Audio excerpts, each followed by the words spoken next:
E chegamos ao final da primeira temporada de Cavaleiro dos Sete Reinos. Essa série foi diferente de tudo o que nós já tínhamos visto dentro do universo de Gelo e Fogo e eu gostei bastante. Resta torcer para que a segunda temporada continue boa, continue com a mesma qualidade e que o showrunner dela não decida brigar com o autor no meio do caminho. Dito isso, uma coisa que eu avisei lá no primeiro episódio foi confirmada agora e aqui nesse vídeo nós vamos comentar o final da temporada com spoilers.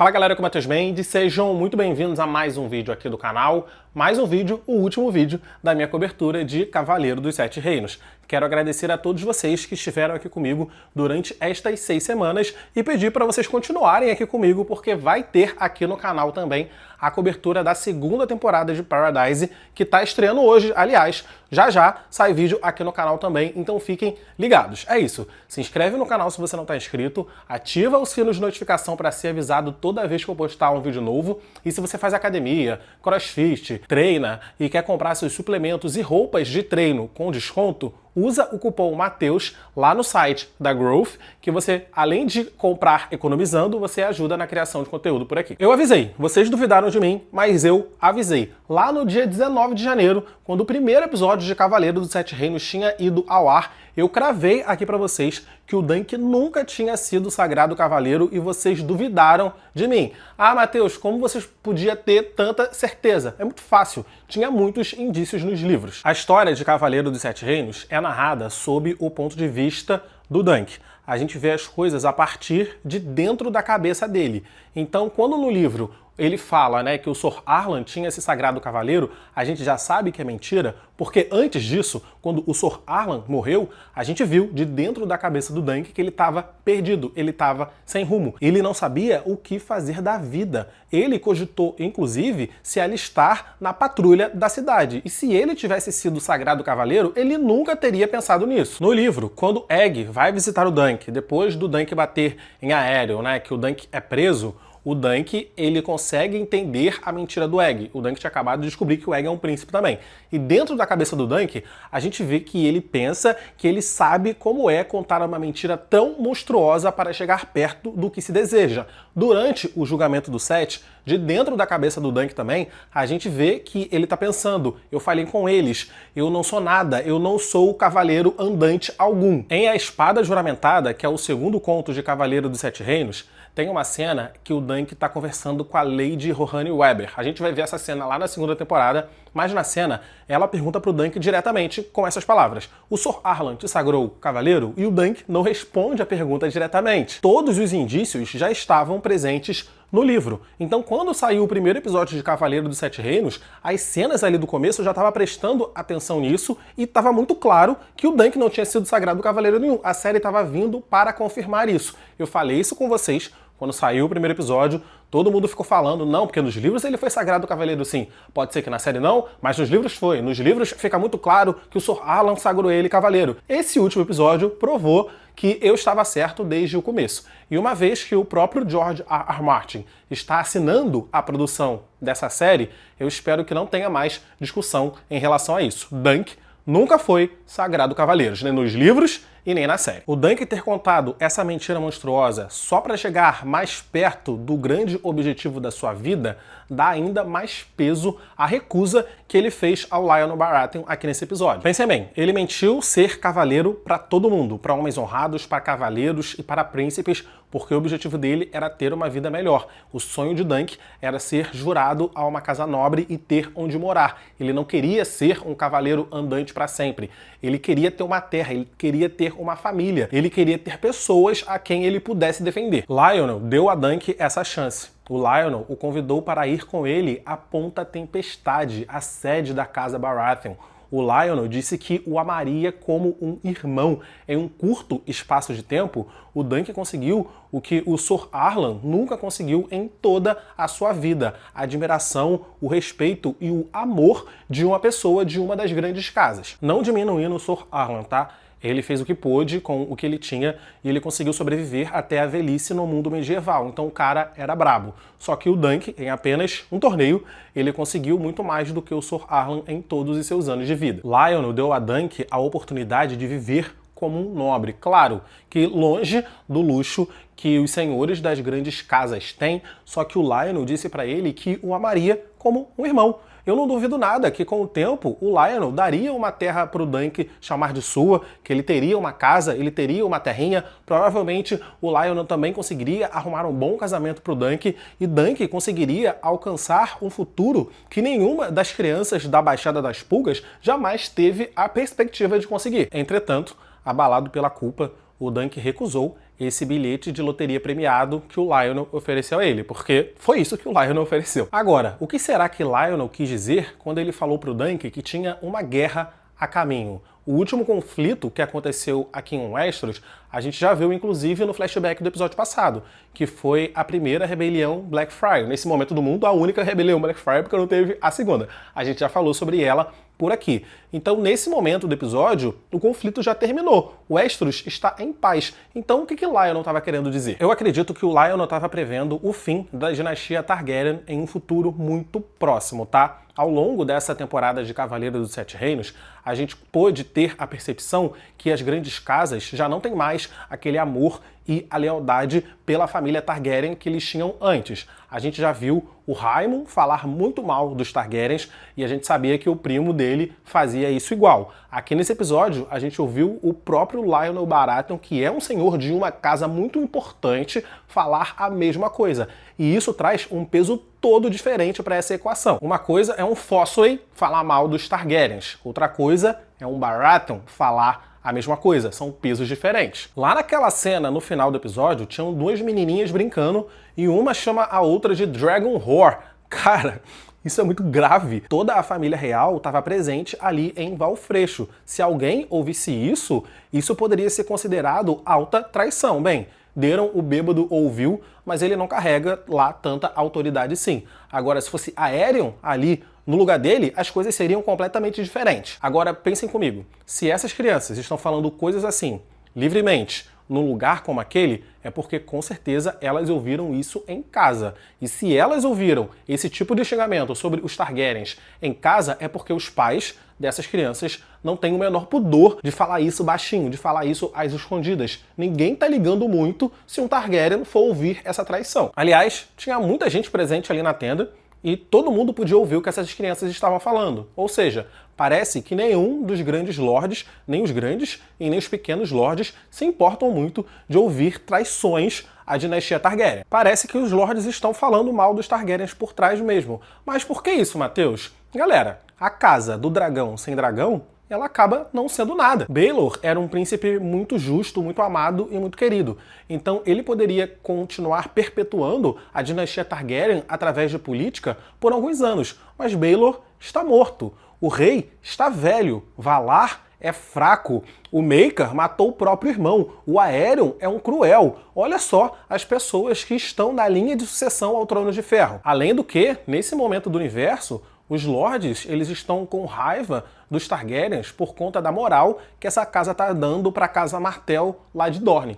Então eu acredito que o Lionel Baratheon, nesse momento, ele está falando com o Dunk sobre uma possível rebelião que pode estourar a qualquer momento no continente contra a dinastia Targaryen. Nós vimos muitos Targaryens presentes ali no funeral de Baelor. Será que aquele cara presente era o pai de Baelor, o Rei Daeron II, o Rei Daeron o Bom? Eu acredito que era, tá? Nos livros, o Rei Daeron, ele não está presente no funeral do filho, porque a distância entre Porto Real e Valfreixo é considerável, então não tinha como o rei chegar a tempo. Mas nas séries desse universo, a gente já sabe como as pessoas se teleportam de um lugar para o outro como se não fosse nada, né? Isso é uma coisa antiga. Defendendo o Cavaleiro dos Sete Reinos por um outro lado, parece que a série teve um pequeno salto temporal entre a morte de Baelor e o funeral, porque a gente consegue ver que os ferimentos do Dunk já estão se curando. Então devem ter passado aí pelo menos uns 10 dias. Durante esse tempo, daria para o rei fazer a viagem e chegar ali em Valfreixo.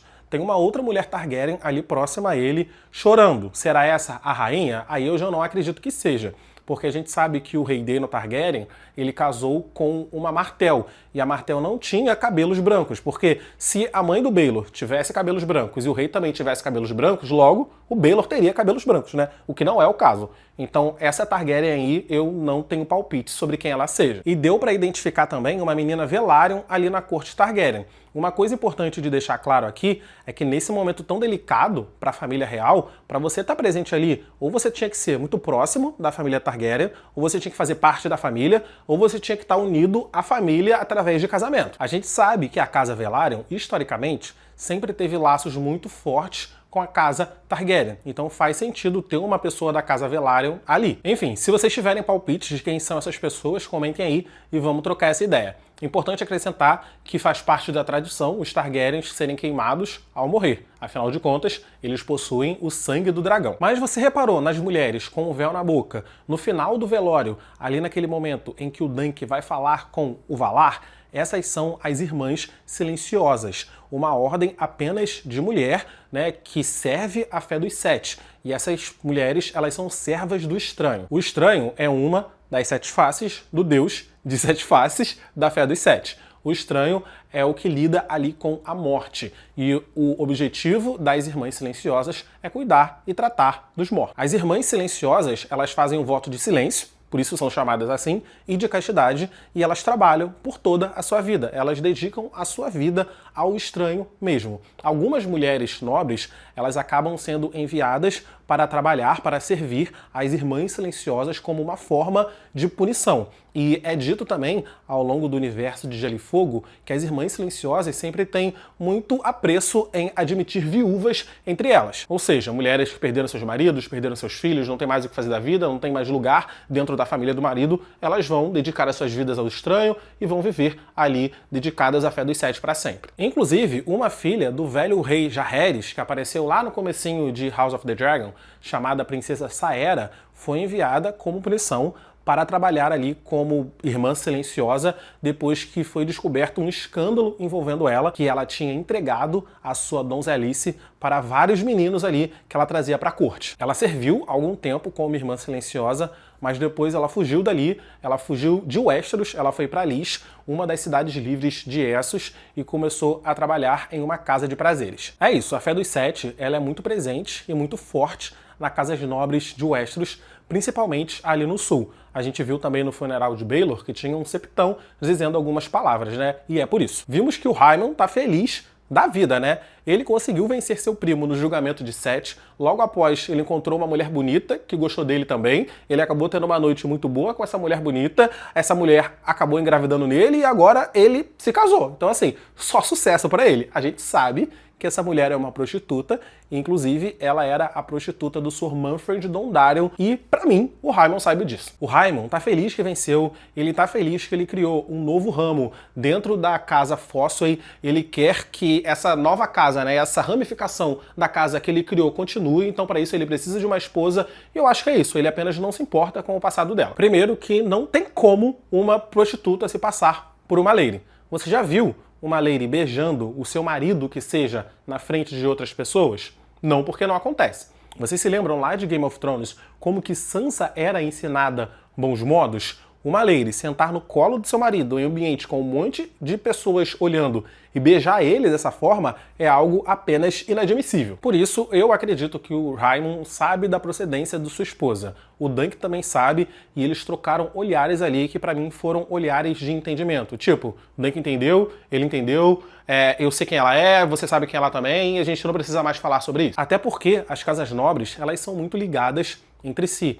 E essa mulher, né, a esposa do Haemon, ela era prostituta do Sr. Manfred Dondarrion. E Manfred Dondarrion e o Haemon Fossey, eles já conversaram, eles sabem quem um é, quem o outro é. Então, assim, não teria como esse segredo durar muito tempo. A fofoca correria. Por isso que, pra mim, o Haemon não tá sendo enganado. Ele só tá evitando entrar nesse assunto que agora só diz respeito a ele e a sua esposa. O Maekar revelou pro Dunk, na primeira conversa que eles tiveram, que ele exilou o Aerion pra Essos. Então, finalmente, o Maekar descobriu o monstro que seu filho é. Então, a Aerion tá tendo ali os seus ferimentos tratados por um mestre, e depois que ele se recuperar o suficiente, ele vai ser enviado para o outro continente, passar uns anos lá, para ver se ele vira gente. E isso é algo muito comum de acontecer, tá? quando uma pessoa de uma casa grande está dando muito problema ali para a família, punir essa pessoa, exilar essa pessoa por um outro continente é algo muito comum de ser feito, porque isso te impede de ter que lidar com aquela pessoa por uns anos e também evita que você rompa laços permanentes com ela